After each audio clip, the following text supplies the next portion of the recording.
How you doing, folks? Richard from Chaos Collectibles once again here. As you can see, I have the camera set up here where I'm going to show you how I prep my action figures for painting. There's two things that I have here. It's high grit sandpaper and a nail file. Typically what I do is I'll go in areas that the joints will touch. This one I've already pre-sanded. See the difference in the color. Because it will touch here. So I sand inside here and the outside to avoid any paint rub. I use a high grit. This is a 400 grit sandpaper. So it doesn't pit the plastic. It just takes that sheen off and makes it so the paint sticks better to it. I'll just take a little square of it and I start with the outside.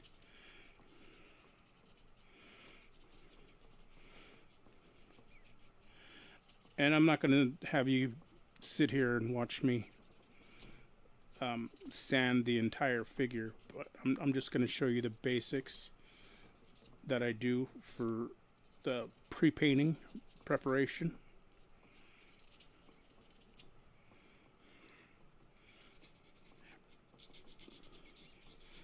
Anywhere that there's going to be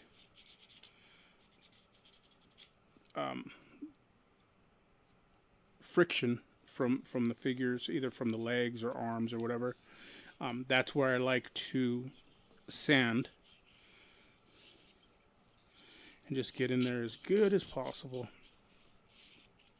I could actually use the lower grit sandpaper for this because most of it's hidden by the armor, but this is what I have on hand, so this is what we're working with.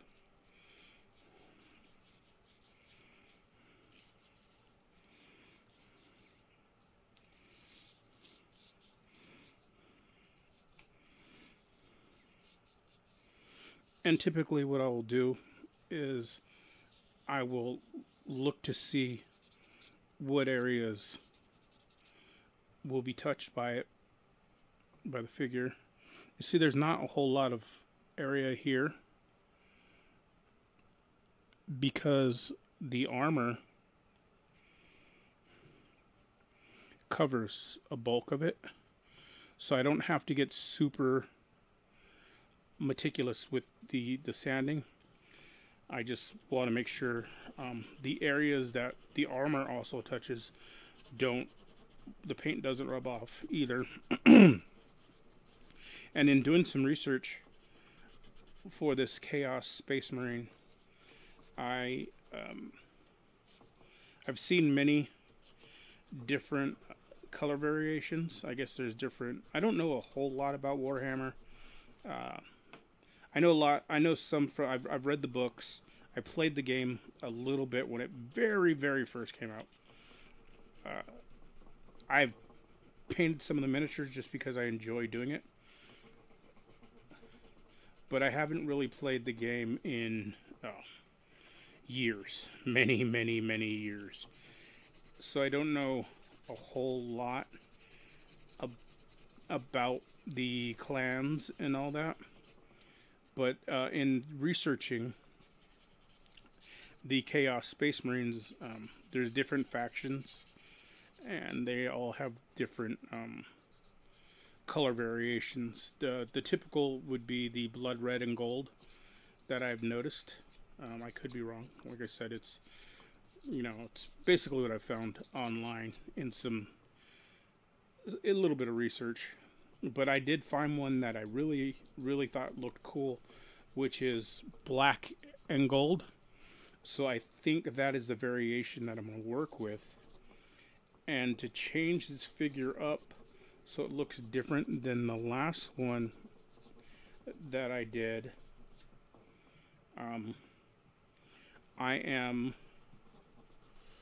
besides changing the head, I think I'm going to look through some of my fodder pieces because I believe I have some McFarlane pieces, and I might change one of the arms so it will be a an arm with no armor on it.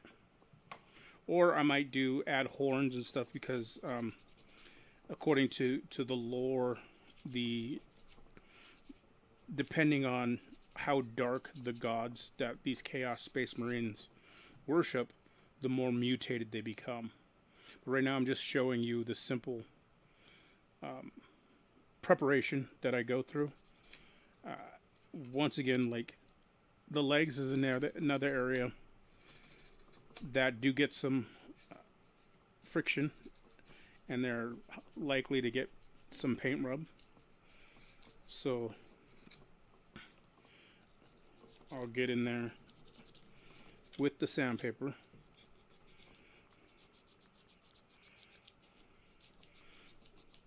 I just have to remember where the camera is.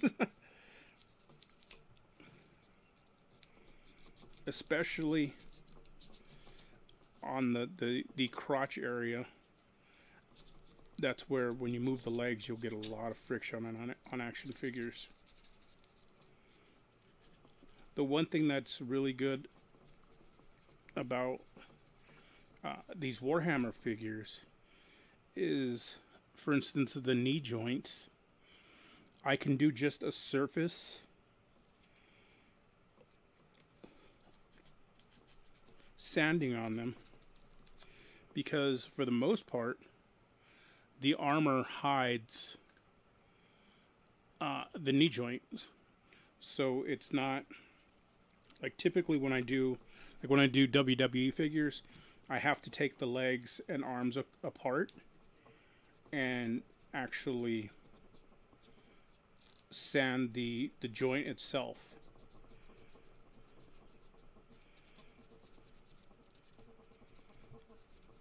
Because it's like a little bow tie in here.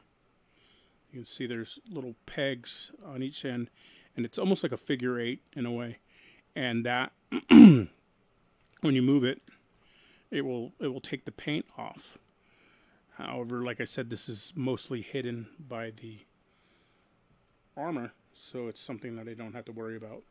Same with most of this armor, like it's really just a light sanding because a lot of it hides itself.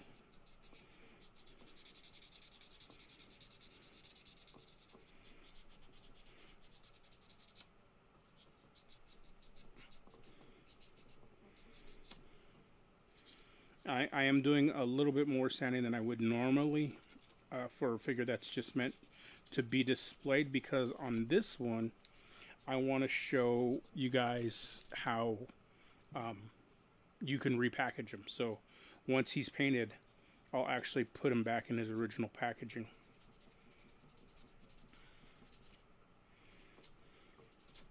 And which all you're doing is when you do the sanding, you can see it will become lighter and all the shininess goes away. Then the paint will adhere to it a bit better.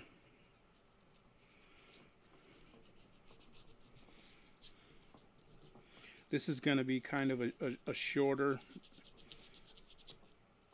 episode this week because I was working on my podcast studio and backstock area for my store today, and it's really hot out there, so I am actually don't feel too well from the heat.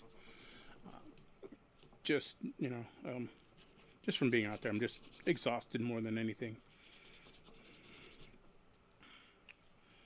And I've been having a lot of trouble sleeping, so I think that makes it worse.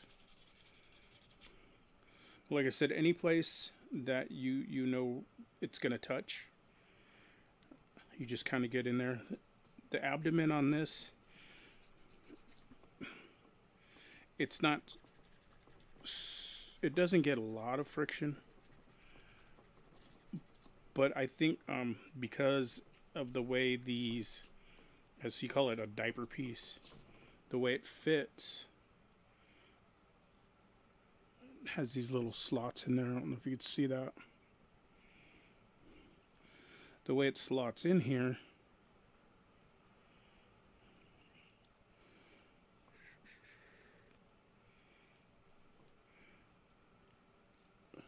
you're not getting a whole lot of rub. So I just do it just to be on the safe side.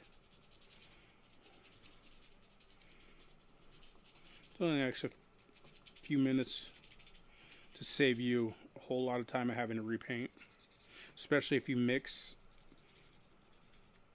a special paint color just for that figure. Then you don't have to worry about having to remix just to patch up. Of course, this is a warrior, so the awesome thing about that is you can make it look battle worn if you don't want to have to do that. And the same thing here in the leg, right. This is where you get a lot of rub. Like I said,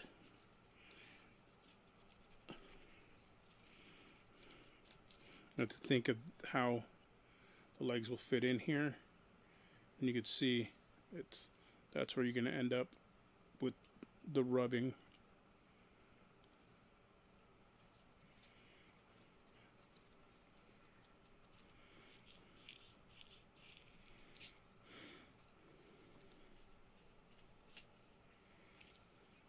Typically I use the nail file if I want to do battle damage or something like that, because it's not a very high grit. I think it's 100 grit, so that does actually leave some pores and some little potholes in the plastic.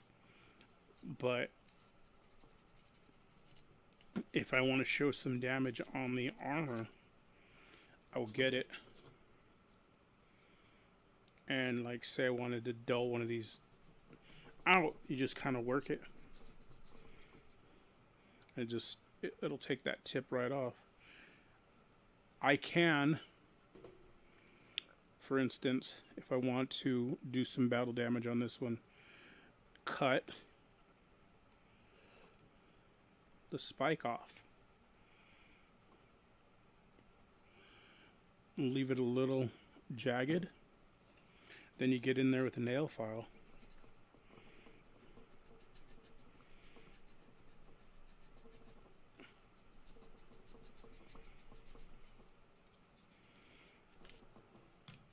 And you can see it looks broken.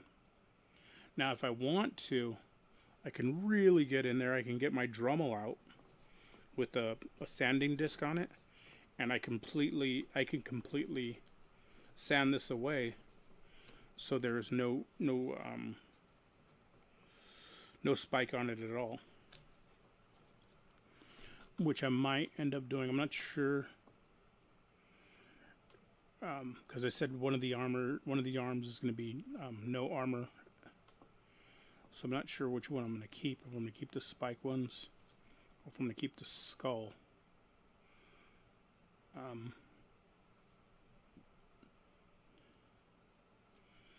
But if I do keep the spike one, I'm going to cut off all the spikes and smooth this out, and then add some battle damage, maybe some holes in there. I think actually that's what I'm going to do. So, on another video, I'll show you how I do that.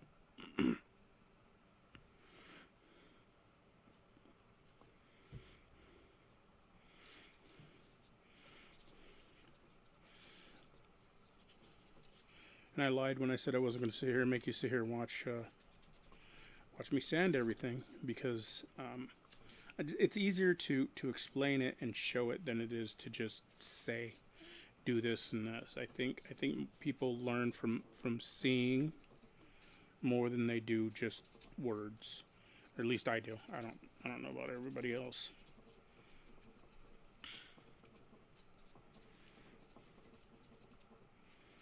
And to continue even further on this, you can cut off some of like the grenades and pouches, stuff like that, so this looks like a different figure than the other one. Excuse me. And then you would just have to epoxy the ring there to make up for it. It's not too hard to do that, or you can just completely sand the belt down, so it's just smooth. There's multiple things you can do. It's pretty much like I said, when it comes to action figure customization, you're limited. Your only limits are your imagination. You can learn how to do just about anything. And I am in no way a master. I've seen people on TikTok and Instagram and all that do way better customs than I do. I'm just showing you the basics and showing you that it's not to be intimidated, to at least try it. It's a fun hobby. It's something that's just starting, I think, to really take off, where it's getting more notoriety out there and more people are starting to do it, because people are not happy with maybe some of the sculpts that come out, or lack of characters, or they just want to make their own versions of things. And there's some amazing sculptors out there who do 3D prints of and resin prints of action figure heads and weapons, that you can get. Actually, there's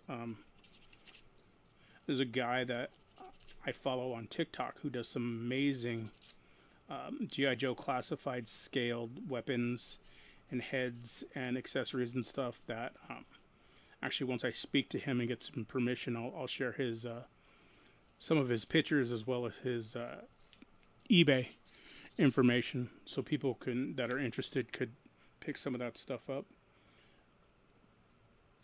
And it's just like I said, it's very like this is a knockoff Mike Tyson head. It's a horrible sculpt. It's just done pretty cheesily. But once I repaint it for my purposes, it's gonna look, well, it won't look like Tyson anymore, for one. But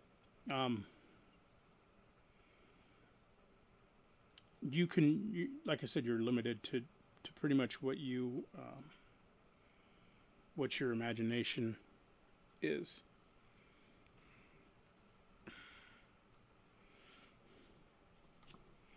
I think for the most part, I have, oh, I missed this leg. I think for the most part, after this leg, I have the joints, the important joints, pretty well sanded and prepped.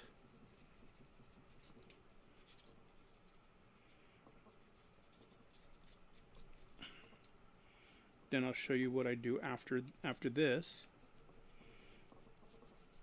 to make sure that none of this dust is left on.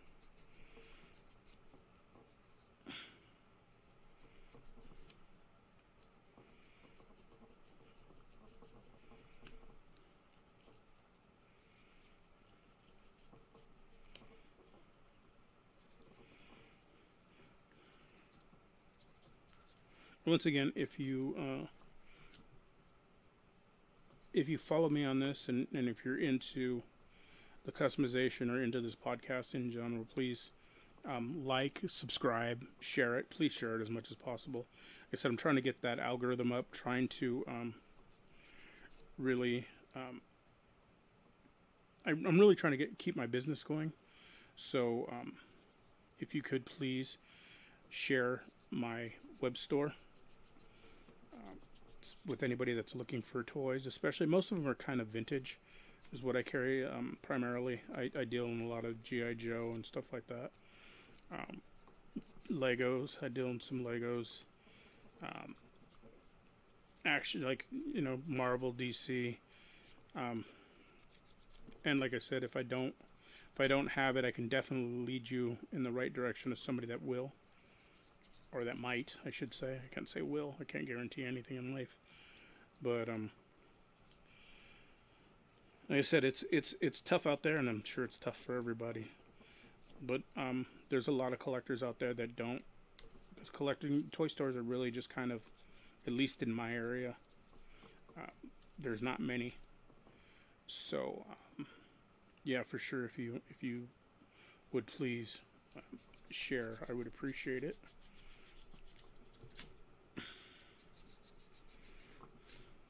For the most part, that's pretty much how we go through it. And then to clean it up, I'll take one of these arms what all we do is we get a towel. I spray isopropyl alcohol on it. Just give them a nice little wiping again. Try to get all that dust off of there.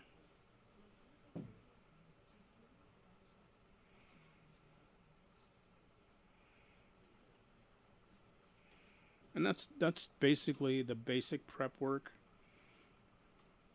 on the figures before I start painting. Typically, depending on how much color I'm changing from, this is on off of a base gray, so I don't really have to prime it. The paint tends to stick to these very well, but if it's something I have to do a complete paint job on, like if I'm changing the complete skin tone, sometimes I will prime them. You don't always have to. It's kind of up to you and your willingness to how many layers of paint you want to put.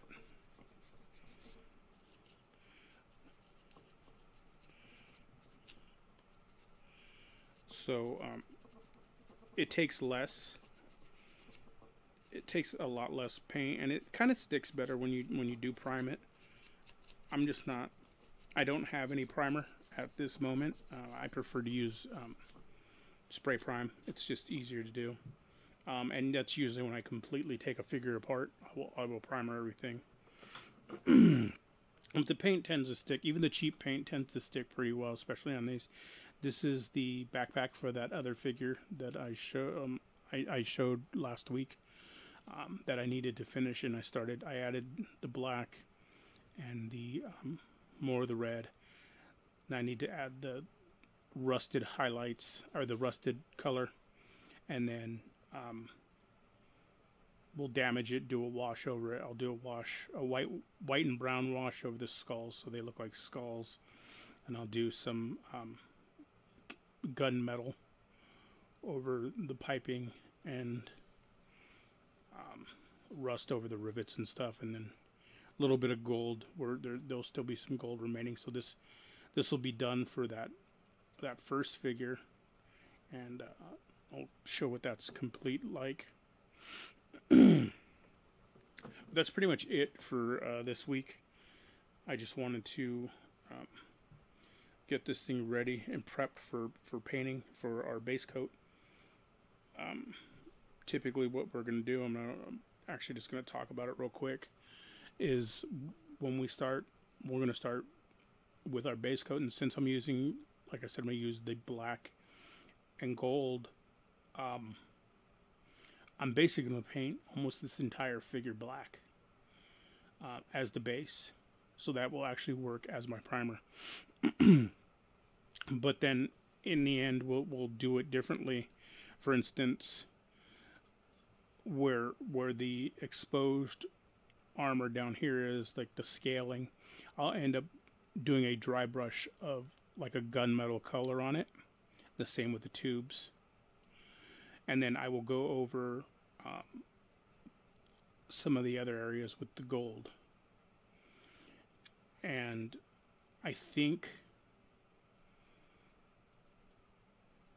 like, for instance, this will be black, but like the knob, and there'll be some gold in there. This will be gold. I think the outer ring is red. The eye is red. You know, and same thing, like, I would do the inner armor. Excuse me. The inner armor black. Once again, all of this would be gold. All the outer, the border of the armor would be gold. The skull would be gold. I'm not sure. I may do some battle wearing on it where it's not quite as gold. Maybe some chipping or something like that. I might do some damage to it, just to show you guys how I do some battle damage. I'm going to do it. I'm going to cut all of the the spikes off of this and smooth it out, and then maybe do some battle damage on this. Once again, this will be black with the outer part being gold again. So that's what we have moving forward. I don't know how I might change this backpack by cutting these off, so it's just, you know, a different looking backpack. I think that's what I'm gonna do is cut these off, or maybe I'll sculpt over this so they're rounded and just circles instead of skulls. I don't know. Figure something out. I want it to look different than the other one for sure.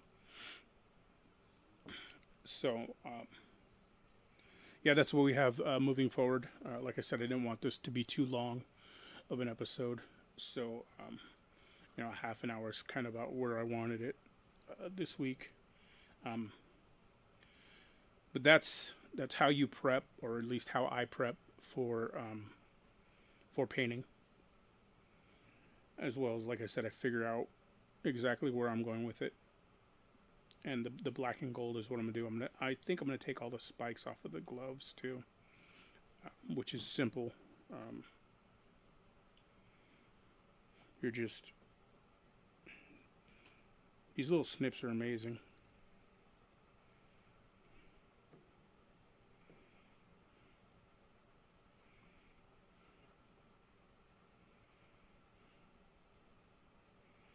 That's all you're doing. You just put it flush against the fist, and then I get the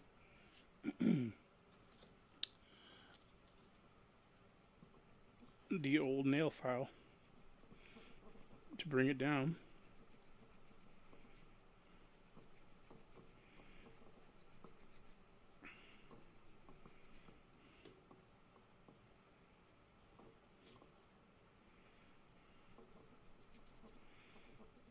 And you just kind of work it. You don't want to go too deep with this because, like I said, the nail file is a lower grit, and it will leave the plastic a little porous, or you'll have little streaks in it. But what I do is I'll basically get it to a point where I can get in here with the high grit sandpaper, so it's evened out. There's no lumps to it.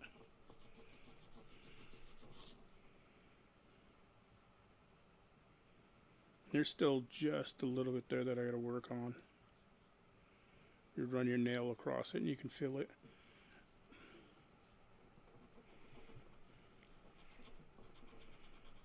That's the amazing thing about plastic. It sands away rather easily.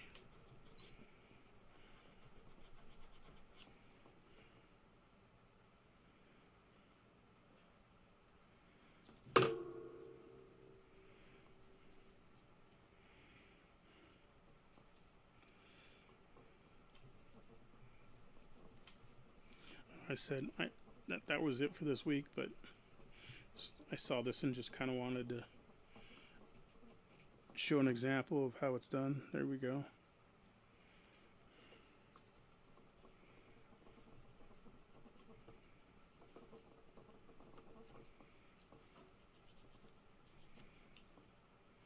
And that's how I get the spikes off of it.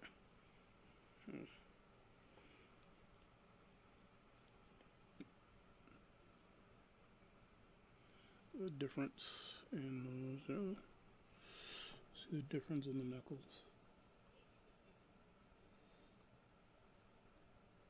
So, but that's it for this week. Next week we'll start with the base coat. And if I prepare early enough, if I'm not working in my back room, I'll get one arm and one leg and like have it partially painted as well as paint some. That way I'm not just showing you base coat or one base coat.